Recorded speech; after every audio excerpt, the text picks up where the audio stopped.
Is time an intrinsic characteristic of things and a law of existence from which there is no reprieve? Or is it simply something accidental that compels man to become aware of things and events? And in the latter case, should we imagine them to be free in themselves from the linear and consecutive law of time? My dear and esteemed and most noble viewer, this query is not posed here from a philosophical point of view, nor from the perspective of contemporary physics, but rather as it is imposed by a certain class of little observed and sporadic, though not any less real, phenomena. I am referring to cases of precognition.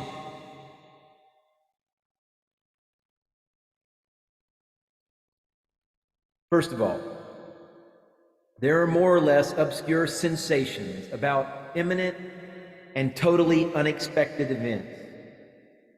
These sensations often have a premonitory character.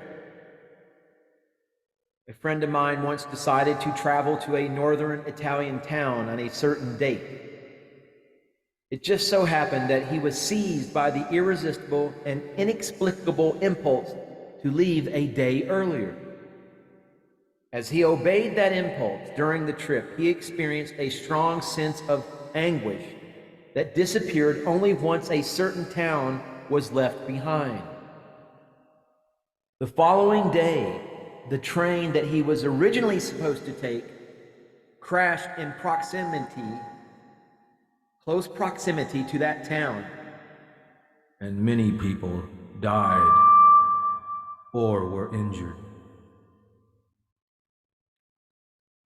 Additionally, there are predictions. Some people who are so-called lucid correctly declare that some very unlikely or accidental events are about to happen. An example of this is the absolutely exact prediction of what person in a crowd is going to occupy a given seat in a theater. Mere statistical calculations, when rigorously applied to similar predictions, have been unable to explain this phenomenon, on which weighs an irreducible factor of improbability.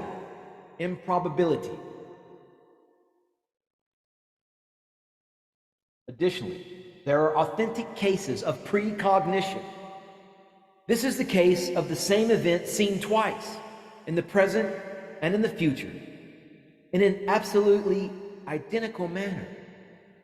For example, one of us who served as an officer during the war had the following dream. He was having dinner with his own brother, who was stationed in the town of Vicenza. All of a sudden, the lights went off 3 times. This was a signal for incoming enemy planes. But the dreamer did not know this. Everyone started to run toward a bunker across a public square which the dreamer had never seen before. Somebody knocked against the dreamer's brother, who fell. In the darkness, the person in question helped his brother up, and finally both made it to the bunker, as the first explosions were already audible. Our friend, strongly impressed by the dream, told it to his comrades, and also wrote to an acquaintance in Vicenza to make sure that nothing had happened. Nothing had happened. However, a few months later, when he happened to be in Vicenza to visit his brother, everything that he had dreamed of took place, down to the smallest details, as if he had seen the same movie twice.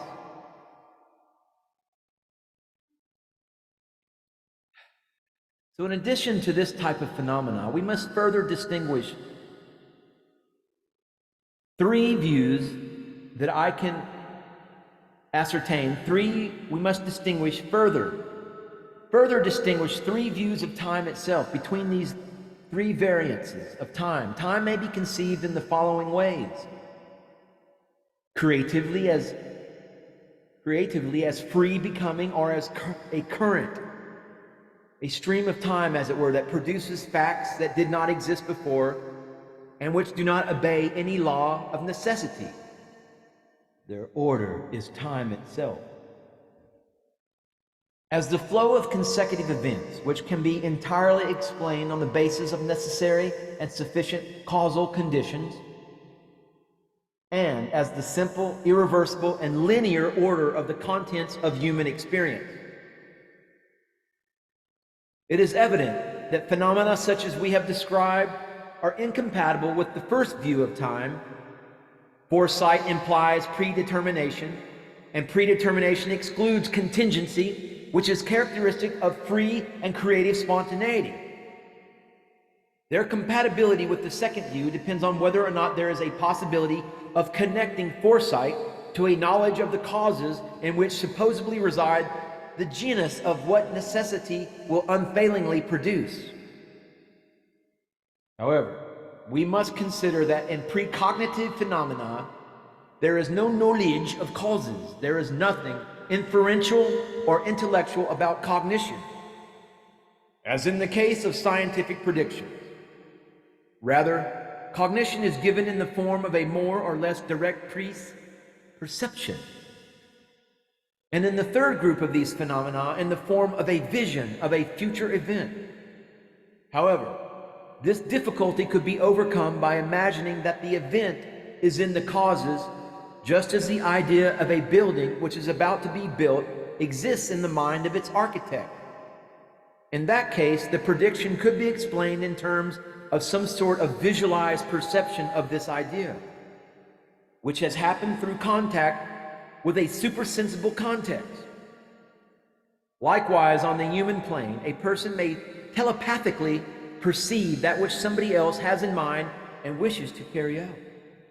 All the same, we must admit that under these considerations, we can grant a certain character of reality to time only on condition of not adopting from the outset a radical, deterministic perspective, identifying the possible with the real.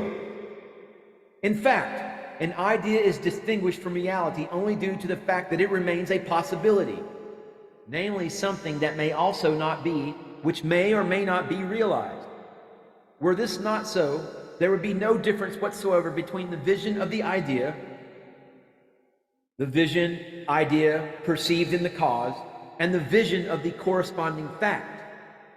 In that case, it would be as if the future event itself could be seen, or as if it were already present. In that case, the interval of becoming that separates the future from the present would be a sheer illusion and a merely human mirage. In other words, the future will not be, it already is. These are the logical consequences we have to draw if an absolute and accurate precognition were possible in every case. Man is a cognitive being, and as such, this eventuality should hardly bother him. It should rather cheer him up, since he would then be able to overcome the law of time that limits his horizon to the narrow prison of the present. He would also enjoy the possibility of floating above the past and the future, thus partaking of the omniscience and extra-temporality attributed to a divine eye. This is the fascination of the gift of power, or power of prophetic knowledge. For we cannot designate that knowledge otherwise which on an initiatic plane corresponds to the sporadic, extra-normal faculty at work in the common phenomenon of precognition.